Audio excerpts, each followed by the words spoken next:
দর্শক যেমনটা চেয়েছে তেমনটাই হয়েছে। সামনে এসেছে তোমাদের রানী ধারাবাহিকের নতুন প্রোমো, আর তাতেই মিলল নতুন চমকের। মৃত্যু হয়নি রানীর, সে নতুনভাবে নতুন বেশে ফিরে এসেছে। ধারাবাহিকের যে নতুন প্রোমো সামনে এসেছে তাতে দেখা যাচ্ছে কাজের লোকের ছদ্মবেশে দুর্জয়ের বাড়ি এসেছে রানী এবং ভাবও জমিয়ে ফেলেছে দুনির সাথে। দুনির সাথে গল্পের ছলে তাকে বোঝায় ভালো করে পড়াশোনা করে ডাক্তার বা ইঞ্জিনিয়ার হতে হবে বলে। দুনি জানায় তার মা আকাশে তারা হয়ে গিয়েছে। রানী বলে লক্ষ্মী হয়ে থাকলে তার মা আকাশ থেকে এসে নাকি তার সাথে দেখা করবে। রানীর কথা বলার ধরন দেখে দুর্জয় খানিক সন্দেহ করে বটে, কিন্তু আদেও কি দুর্জয় জানতে পারবে? তা তো ধারাবাহিকের গল্প এগোনোর সাথে সাথে সকলে জানতে পারবে।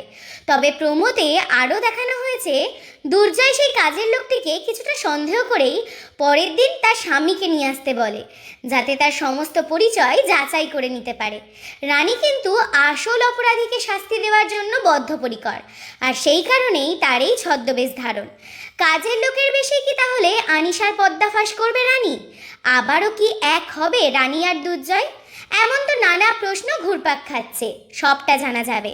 তার জন্য শুধু সময়ের অপেক্ষা।